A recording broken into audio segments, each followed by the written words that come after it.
Hey there, truth seekers. I'm Larry Litton, your guide through the maze of modern politics and power dynamics on liberty, leadership, and lies. Each episode will challenge the narratives, expose the lies, and celebrate the leaders who champion true liberty. Get ready to question, learn, and maybe even change your mind. So let's dive into the truth together. Good morning, ladies and gentlemen. Do I have a treat for you this week, folks? In fact, the next couple of weeks will be outstanding as I sit down with Mr. C. Richard Archie of the Tennessee Firearms Association, and we talk about what is wrong with Tennessee, or we answer the question, what is wrong with Tennessee? The next few episodes will be a part history lesson, part civics lesson, as well as it will be a call to action. As a programming note, I will have an upcoming episode where the guest will be able to provide the audience, particularly those people here in Tennessee, with some inside baseball type discussion as we have an actual conservative representative that serves in the General Assembly on the program. I don't want to let his name out just yet because the trans-publicans in the General Assembly are still upset with this individual. All I can tell you is that this person has not been on the program before and does not represent Tennessee House Districts 12 or 17. You probably already knew that Representative Farmer and Representative Ashley would never appear on this show. Nor is this individual any of the two senators that represent the good people of Sevier County. Speaking of Sevier County politicians, I had a longtime friend of mine, and this is going all the way back to the 80s, comment on one of my social media posts. He asked, quote, WTF is going on with Sevier County politics, unquote. I thought that I summed it up quite nicely by telling my friend to think about the Dukes of Hazzard, except without Bo and Luke Duke. Also, you have to swap the body characteristics of Boss Hogg and Sheriff Roscoe P. Coltrane with our sheriff and mayor here in the county. Then a resident of Sevier County chimed in on the post as well and said, we here in Sevier County were also missing our version of Uncle Jesse. True. So please keep following the show and do not miss the next few episodes. Since this is another interview type episode, there will not be any segment break in the middle of my discussion, just like the previous episodes. In fact, we're going to go straight from this intro right into the discussion. So with that, let's take a stand in the arena with Mr. Archie this week, folks, and get on with the show. All right, ladies and gentlemen, we welcome Mr. Archie to the Liberty, Leadership, and Lies podcast. For the next couple of episodes, we're going to talk about everything and anything that has to do with Tennessee and its restrictive gun laws and how it's not really living up to its reputation of the patron state of shooting stuff. So, Mr. Archie, if you can go ahead and give the audience a brief introduction to yourself. Okay, my name is C. Richard Archie. I am the West Tennessee director of the Tennessee Firearms Association. I have been actively involved in this organization for the last nearly 30 years. Very few people understand that prior to 1994, there was no opportunity for an individual to lawfully carry a firearm in the state, or a handgun, I should say, in any of the counties in the state unless you would cross the palms of your county sheriff with enough greenbacks that they would give you a special deputy's permit to carry within that county only. In 1994, John Harris, who is the executive director of the Tennessee Firearms Association, penned what was then a May issue permit situation where you still had to go to the sheriff and get him to approve your ability to carry a firearm. But it was better than just having the special deputy's license, because then what it did, it gave you the ability to carry statewide. Now, the May issue situation was such, if you weren't friends with your sheriff, guess what? He didn't have to approve you. And so the next year in 95, the TFA went back to the General Assembly and they changed it from may issue to shall issue, which gives a set of criteria that if you meet that, then the state has to issue you a permit. And so if you're not a convicted felon, if they don't have videos of you eating a baby or beating your wife in public and that type thing, then you can get a permit in Tennessee. Now, originally, it was just called a handgun carry permit, and we were expressly desirous of having it to be open or concealed, as opposed to the permit that I was involved in getting in Texas. Jimmy Carter ran me out of the state in 81.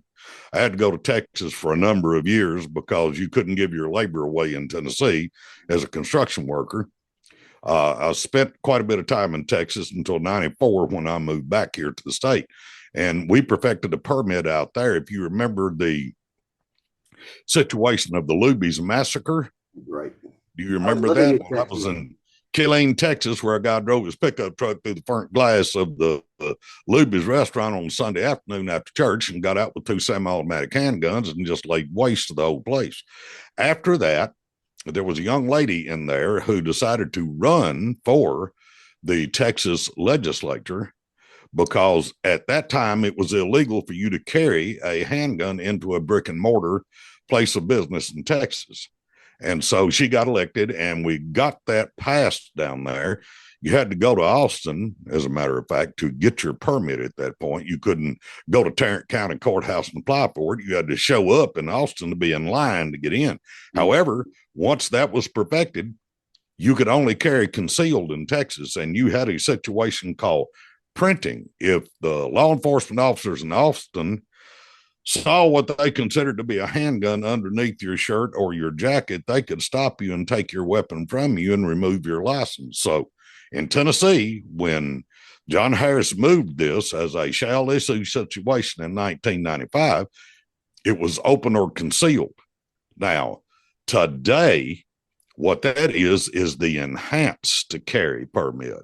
Right. And all they did was change the name. They didn't give you any other prerogatives. They didn't give you any other freedoms. There was no more liberty associated with it. They just decided at that point to turn around and do a concealed only permit that the NRA actually wrote and handed to a legislator to pass. And it was, oh, we're going to do this to help get constitutional carry passed. I went, because you didn't have to go take classes. You didn't have to go actually fire your weapon. And of course, by the same token, you didn't get as much reciprocity with that type of permit as you did with the now coined enhanced carry permit.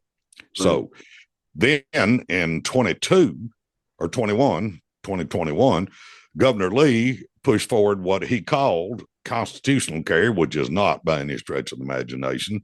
But what it is, it's permitless handgun carry, some places from time for some people. And so you have 3 different tiers of being able to carry a handgun in the state of Tennessee. One's the enhanced carry permit, which is the original. And by the way, if you are like me and you perfected your handgun permit in 1996, it still doesn't say enhanced, even though I've been through a number of new iterations of me having to pay the state to keep that privilege, because that's what they treat it as, not a right, but a privilege. But I just got my new updated for 10 more years or 8 more years handgun carry permit, and it's pink now instead of being red. And secondarily, it does not say enhanced carry permit. So they had to print a new card. Why didn't they print one that says enhanced carry permit? Wouldn't have cost them any more money, I don't think. In fact, I'm positive that it wouldn't. But they just don't want to put the enhanced on that permit. So that way they can keep the sheep confused. So all these things that we have in Tennessee. Now, the single most important thing that I think is necessary for everybody to understand is that until 1989, or let me regress just for a moment. In 1796, the state of Tennessee was admitted into the Union as a state. And the Second Amendment analog, which is a high-powered attorney word that they use to say this is the same thing that it says over here in the federal, we're just going to say it's the Second Amendment analog in Tennessee. And what it does is it mimics the Second Amendment. The original wording of our Second Amendment analog in 1796 simply says that the free men of this state have the right to keep and to bear arms for their common defense. Notice that it doesn't say handguns. Right. It says arms. Okay. So from 1796 until 1989, it was lawful in Tennessee for you to carry a long gun. Now, however, when we became a state, we didn't get to vote as the people on ratifying the Constitution in Tennessee like most people did or most places did. When they left Knoxville with the Constitution and carried it to Washington, D.C. and handed it to Thomas Jefferson, he read it overnight and said, "This is the least imperfect and the most Republican of all the documents that I've seen to date." And he carried it to George Washington, who concurred, and he walked into the legislature the next day on the federal level and said, "This is really good. Let's go ahead and vote them in." And so we were added to the rolls of states in Tennessee without ever having to come back and do a ratification of our Constitution or Declaration of Rights. And so that's unprecedented in the United States. But our Constitution was that good that it merited that type of attention and solicitation from the Congress at that time to go ahead and admit us to the state. Now, keep in mind that never scuffle for liberty that had occurred up until that point, the people of Tennessee, at that time, we were Western North Carolina, when you're talking about the Over Mountain Men, John Sevier, and all that group that marched over the mountains and went to Beard Bulldog Ferguson at Kings Mountain, South Carolina, and shoot him off his horse and cut his head off and drop his lifeless body on the ground. But what that did, Thomas Jefferson said that was the turn of the tide of the war in the Revolution. And George Washington said it was that group of strong, bold frontiersmen who were necessary to change the course of the war. And so they liked the folks from what was then Tennessee enough that they just went ahead and let us become a state. It was lawful at that time for us to carry handguns, rifles. In fact, if you were 16 years old, it was a requirement that you didn't leave your house unarmed. And people at that time carried their weapons to church because it was a dangerous place. And you still had Tennessee, the Red Sticks. You know, a lot of people don't understand what they are, but the Red Sticks were the Creek Indians that continued to raid because Great Britain didn't take their hiney kicking too seriously at that point. And so they had associations with different Indian tribes at that point. And so they raided up into Tennessee and they stole stuff and they killed people. And in 1814, I think everybody's heard 1814, we took a little trip along with Colonel Jackson down the mighty Mississippi. We took a little bacon and we took a little beans and we fought the bloody British in the town of New Orleans. Well, first, what we had to do was we had to go down to Horseshoe Bend.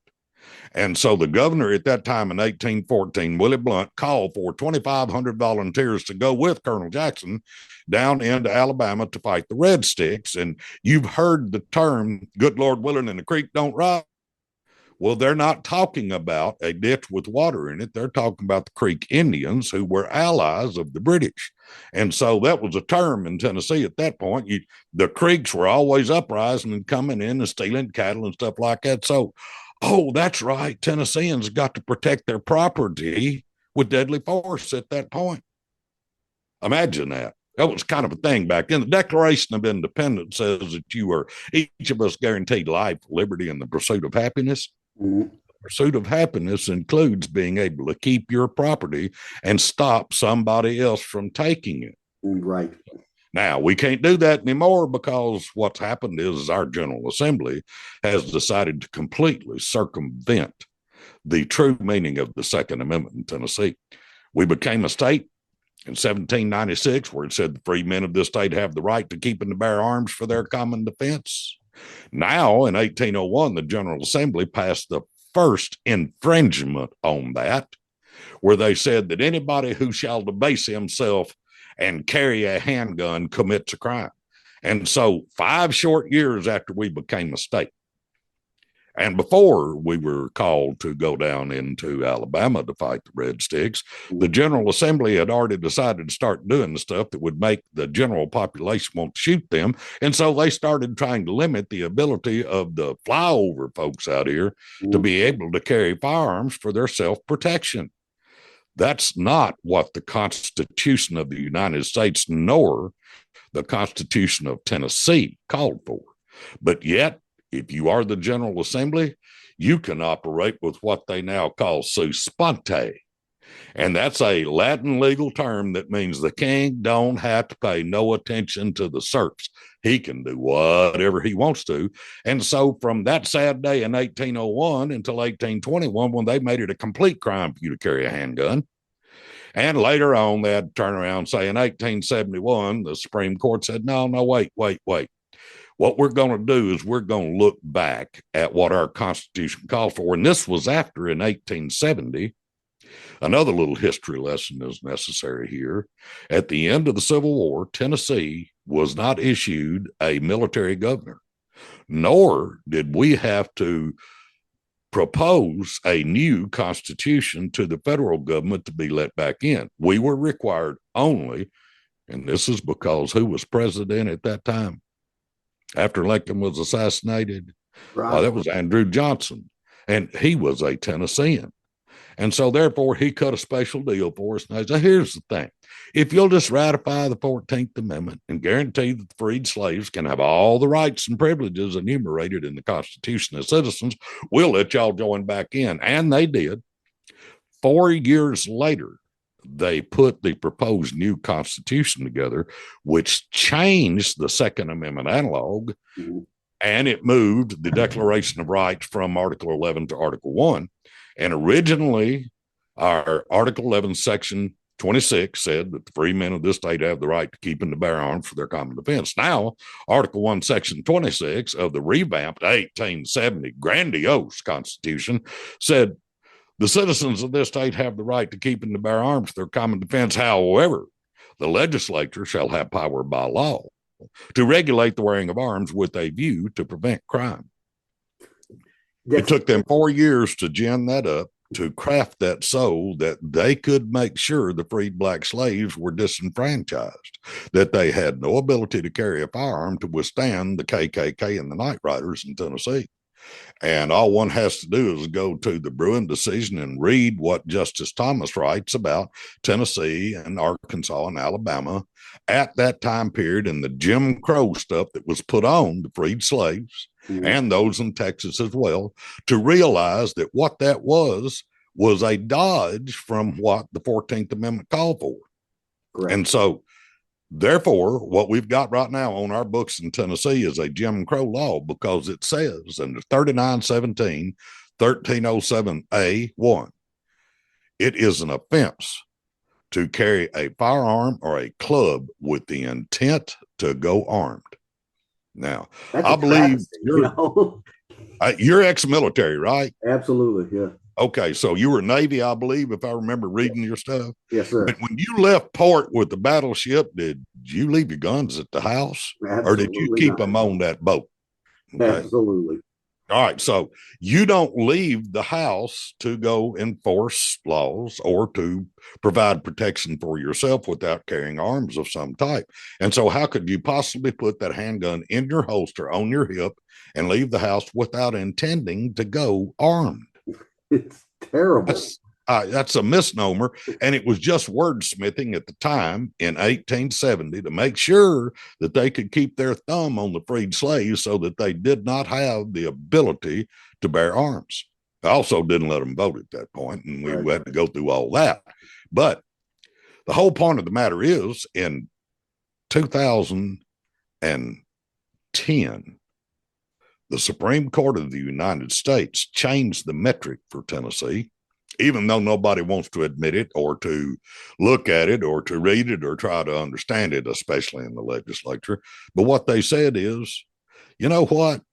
We're going to incorporate the Second Amendment against the states through the Due Process Clause of the 14th Amendment. So now no state can do what, if I remember correctly, in the original and still federal Second Amendment, it says a well-regulated militia being necessary to the security of a free state, the right of the people to keep and bear arms shall not be infringed. So when they incorporated the Second Amendment against Tennessee in 2010, that means that the Jim Crow laws that we have on our books now are unconstitutional. But What we have is a Department of Safety and a General Assembly who says these are our statutes. Until they get changed, we're going to enforce them. Now, a couple of interesting things have taken place in the last 48 hours. The newly minted and appointed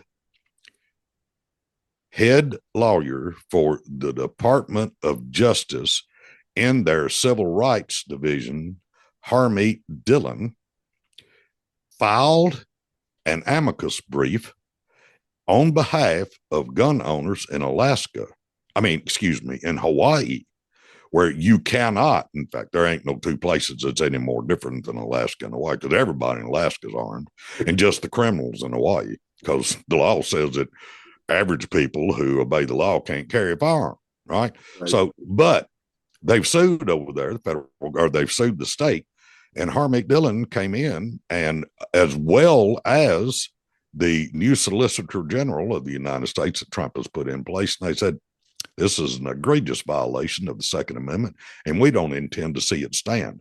That is absolutely astounding. It's the first time in the history of the United States that the Department of Justice under any president has stood forth to protect and defend the Second Amendment. And I think it bodes well for all of us.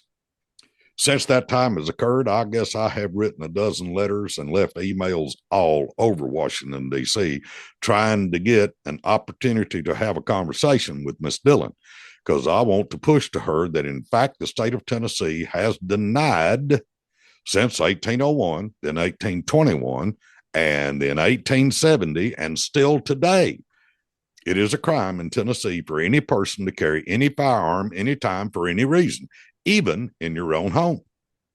Now, people say, but I got a permit. I've got that enhanced carry permit. That gives me all kinds. No, what that says, if you read it, it's a defense against prosecution of the crime.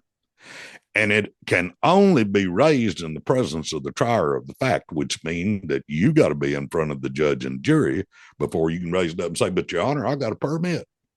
Now, you can do it then, but you can hand it to the officer that says, I think you got a gun, and why are you carrying a gun? And you can say to him, well, I'm carrying it for my protection. That's not a valid reason in Tennessee, because our Attorney General in 1966, in a request from Jim Peach, who was a representative from over in Middle Tennessee, asked, is self-defense a right in Tennessee? And the Attorney General said, no, it's statutory only. That if, in fact, under any set of circumstances, you take someone's life with a firearm in what you consider to be self-defense, then you're guilty of at least manslaughter. And then you have to convince the jury that you were justified in that use. Now, if you look at a half a dozen Supreme Court cases of the federal Supreme Court, they have said time after time that self-defense is not only a right, it's the true palladium of liberty. And any country that attempts by any color whatsoever to deny its citizens the ability to carry firearms, if liberty is not annihilated, it's on its deathbed. And so how can the Tennessee General Assembly and our Attorney General look at these type of things, which are guidance from the Supreme Court of the United States? You go back and you look at the actual divisions of government. It's supposed to have three. Legislative, that means that our senators and representatives in Tennessee are just like the ones at the federal government. They make all law. Okay. Now, governors can write executive orders and presidents can write executive orders, but to get a situation passed as a law, it has to be raised in the House and Senate, passed, and then sent to the president or governor in the state of Tennessee for signature. That's the way you make a law. Everything else is a rule and a suggestion, the things that the ATF or the DOJ or any of those promulgate because of the powers that are delegated them by the people that we elected. Okay. So that's how that works. The legislature doesn't want to get caught voting for something, because then they could be held accountable for it. And so what they'll do is they'll say, well, we need to let the experts over here at the DOJ, and in Tennessee's case, That's actually the Department of Safety. And they said, well, those are the experts, them and the TBI. So we don't fully understand this. And so we're just going to hand it off and let them promulgate rules. We have a situation right now where a federal judge in Tennessee in Knox County said that it is the challenge to scheme of denying an 18-year-old the ability to carry a handgun for self-defense or to perfect a permit to do the same is a violation of the Second and 14th Amendments. And that was in 2021. And so this year, the Department of Safety came back and said, well, the judge said that in 21, but you calls over at the General Assembly hadn't passed a statute codifying that. And so we're just going to go back to enforcing what's on the books. We don't care what that judge said. Now, they cared when the federal Supreme Court said it was okay to do abortion, didn't they? Right. Yeah, absolutely. The court said it. We got to, and when the court said, you got to let gay marriage stand, well, Tennessee jumped right in there and said, absolutely. We're not, even though it said in our Constitution that marriage was between a man and a woman, we didn't fight that. We just turned up on our heels and let them have that instantly. Mm-hmm. But now you got a federal judge telling us you got to allow 18-year-olds to carry handguns, because if you can force them to carry a firearm to protect the republic, you should be able to allow them to carry a firearm to protect themselves. Beings, no entity of government is responsible for the production of safety or security for any individual.